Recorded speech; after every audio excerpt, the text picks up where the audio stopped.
오늘 함께 나눌 하나님의 말씀은요, 마태복음 5장 31절 32절 말씀입니다. 또 일러스되 누구든지 아내를 버리려거든 이혼 증서를 줄 것이라 하였으나 나는 너희에게 이르노니 누구든지 음행한 이유 없이 아내를 버리면 이는 그로 간음하게 함이요 또 누구든지 버림받은 여자에게 장가드는 자도 간음함이니라. 아멘. 우리 예수님은요, 우리가 매 주일마다 함께 나누고 있는 이 산상수훈의 말씀을 통해서 우리들이 어떤 모습으로 신앙생활을 하며 살아가야 할 것인가에 대한 본질적인 원리를 말씀하고 계십니다. 이 중요한 산상수훈의 말씀의 시작을 구원의 본질과 또 구원받은 자들이라면 누구든지 마땅하게 누려야 할 그 복에 대해서 말씀하시고 선포하셨습니다. 그리고 우리들로 하여금 이 세상에서 소금과 빛의 삶을 정말 능력 있게 사는 것이 어떠한 모습인가 하는 것도 말씀해 주셨습니다. 그리고 계속해서 하나님께 신앙 고백하며 살아가는 삶이야말로 얼마나 중요한가 하는 것을 강조하시면서 우리들이 지금까지 알고 살아왔던 이 신앙생활의 모습들을 하나하나 짚어주기 시작하십니다. 그리고 너희들이 지금까지는 그렇게 알고 살아왔겠지만 그러나 나는 너희에게 이렇게 말한다 라는 표현을 사용하시면서 하나님께서 진짜로 원하시는 신앙생활의 본질에 대한 그 기준을 하나하나 말씀해주고 계시는 것입니다. 그래서요, 우리들은 어떤 이 선택과 이 사건에 대한 결과를 중요하게 생각을 하는데 그렇게 결과만 가지고 판단하는 것은 하나님께서 원하시는 모습이 아니라고 하는 것이죠.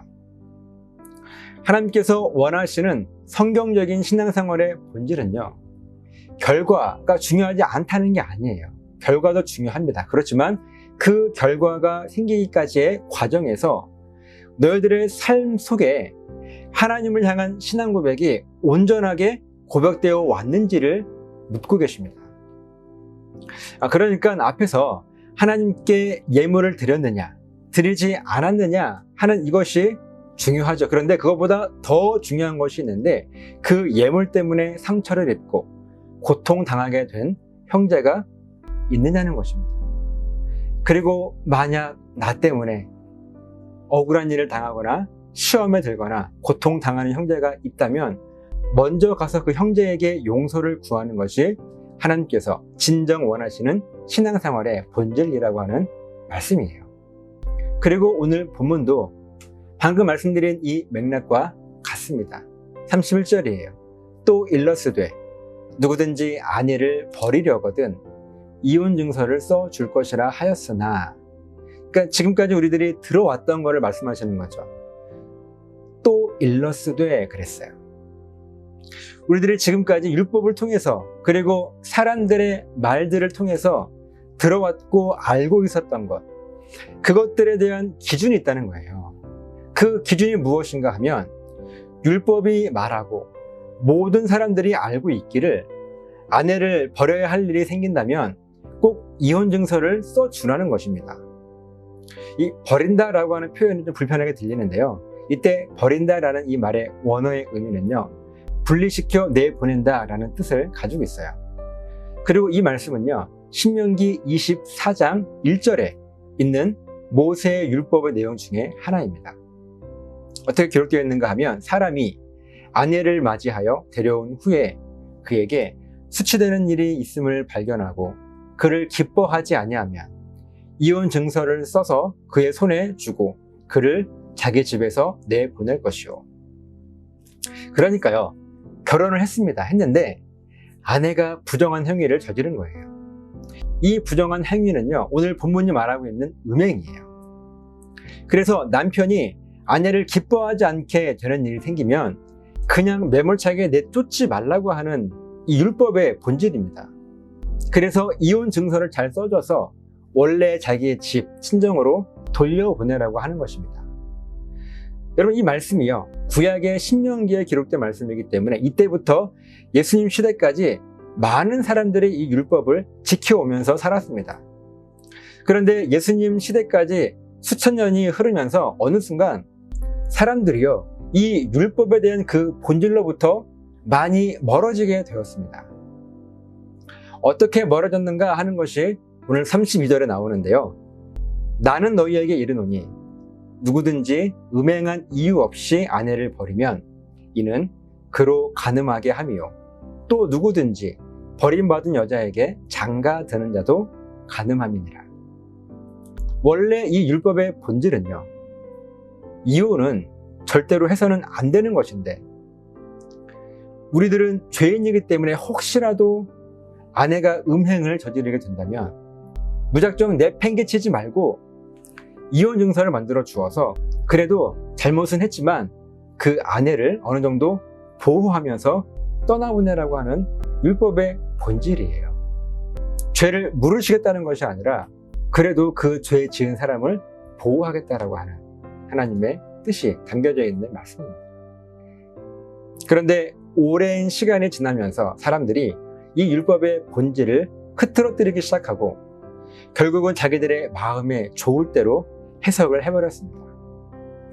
무슨 말인가 하면, 아내가 음행을 저지르지도 않았는데 그저 마음에 들지 않는다는 그 이유로 이혼 증서를 써서 아내를 내쫓는 일들이 생기기 시작해요.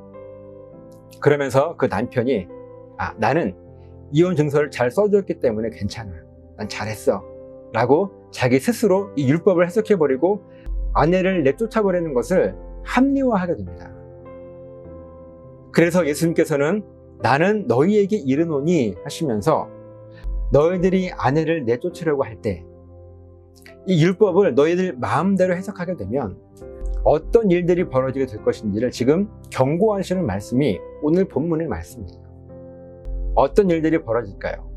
결국은요, 아무 잘못도 없이 쫓겨난 아내는요, 언젠가 다른 남자와 결혼을 하게 될 텐데, 지금 너희들이 잘못 해석하고 너희들 마음대로 이용한 그 율법 때문에 너의 아내는 아무 죄도 저지르지 않았기 때문에 다른 남자를 만나게 되면 간음하는 죄를 저지르게 되는 것이고, 또 너의 아내와 결혼을 하게 되는 그 남자도 결국은 간음이라고 하는 죄를 자기도 모르게 지을 수밖에 없다고 하는 말씀입니다. 그러니까요, 나 한 사람이 잘못된 신앙생활을 하게 되는 것이 얼마나 중요한가 하면요, 나 한 사람 때문에 누군가는 자기의 의지와 상관없이 자기도 모르게 죄를 지을 수 있습니다. 그런데 정작 나는요, 신앙생활을 잘 하고 있다고 스스로 착각하고 있습니다. 도대체 얼마나 심각한 일들이 벌어지고 있는지를 도무지 알지도 못하면서 나는 이혼 증서를 잘 써줬으니까 난 잘했어, 난 괜찮아 라고 하는 대단히 큰 착각에 빠져 살아가게 될 뿐입니다. 오늘 예수님은 지금 이 부분을 우리들에게 지적하고 있는 거예요. 사랑하는 여러분, 오늘 여러분들의 신앙생활의 모습은 어떻습니까? 여러분 한 사람이 잘못된 신앙생활을 하게 된다면 나 한 사람에게만 문제가 생기는 것이 아닙니다.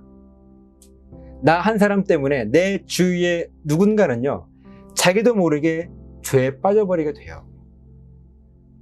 우리들의 전도가 막히는 이유가 무엇인지 아십니까? 바로 내가 성경적인 신앙생활의 본질을 모르고 있기 때문에 그렇습니다. 그래서 내 주변 사람들이 나 때문에 하나님의 은혜, 하나님의 영광을 발견하게 되는 것이 아니라 나 한 사람 때문에 죄에 빠지기 때문에 전도는커녕 오히려 그 사람을 지옥으로 인도하고 있는 거예요.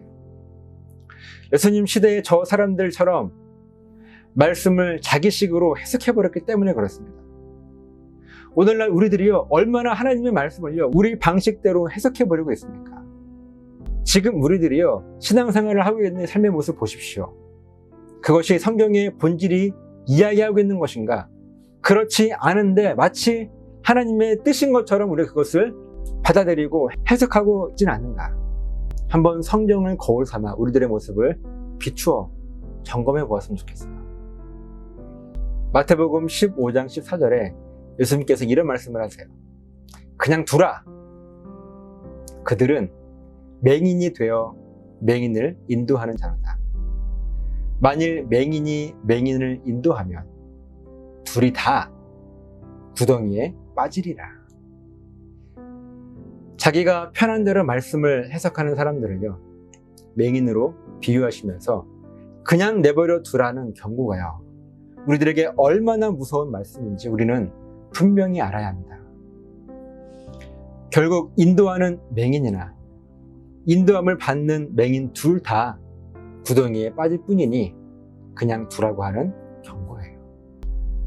사랑하는 여러분, 저와 여러분의 삶을 통해서 하나님의 은혜가 또 예수님의 능력이 크게는 드러나지 못한다 하더라도 적어도 나 때문에 누군가 죄에 빠지게 해서는 안 되지 않겠습니까? 그만큼 여러분 한 사람이 중요합니다. 나 한 사람의 신앙의 영향력은요, 이렇게 큰 거예요. 여러분, 어떻게 살아가시겠습니까? 신앙생활에 성경적인 본질을 회복하시겠습니까? 아니면 내가 들어온 대로, 내가 알고 있는 대로, 지금까지 교회가 그렇게 하고 있는 대로 살아가시겠습니까? 특별히 산상수훈의 말씀을 통해서 맹인된 우리들의 영적인 눈이 밝게 떠질 수 있는 그런 귀한 시간들이 되어서 이제는 나 한 사람 때문에 예수님의 복음이 나를 통해서 증거되며 또 전파될 수 있는 내 삶이 복음 증거의 귀한 도구로 사용되어질 수 있기를 예수님의 이름으로 간절하게 부탁을 드립니다. 기도하겠습니다. 하나님, 감사합니다. 너무나 귀한 말씀, 또 우리에게 경고하는 이 말씀이 얼마나 우리들의 영을 깨우는지 모릅니다. 하나님, 혹 나의 삶 속에 이것이 마치 하나님의 뜻인 것처럼 착각하며 살아왔던 것이 있는지 하는 것을 점검하게 하시고, 우리가 신앙생활의 본질을 다시 회복시킴을 통해서 이제는 더 이상 내가 맹인된 삶이 아니라 하나님의 말씀을 통한 진정한 자유함이 우리 삶 가운데 충만하기를 간절히 바랍니다. 그 결단이 우리 모두에게 있도록 도와주시옵소서. 지금은 우리를 죄에서 구원하시기 위하여 십자가에 죽으시고 다시 살아나신 예수 그리스도의 은혜와 아버지 하나님의 크신 사랑하심과 성령님의 도우시는 놀라우신 은혜가 이 시간 이 말씀 앞에 결단하여 더 이상 맹인으로 살지 않겠습니다. 더 이상 맹인으로 살지 않고 하나님의 말씀을 밝히 알아 영적인 눈이 온전하게 떠질 수 있는 그런 삶을 살기를 결단한 우리 사랑하는 성도들 머리머리 위에, 저들의 가정과 사업장과 직장과 몸된 교회 위에 이제부터 영원토록 함께 있을지어다. 아멘.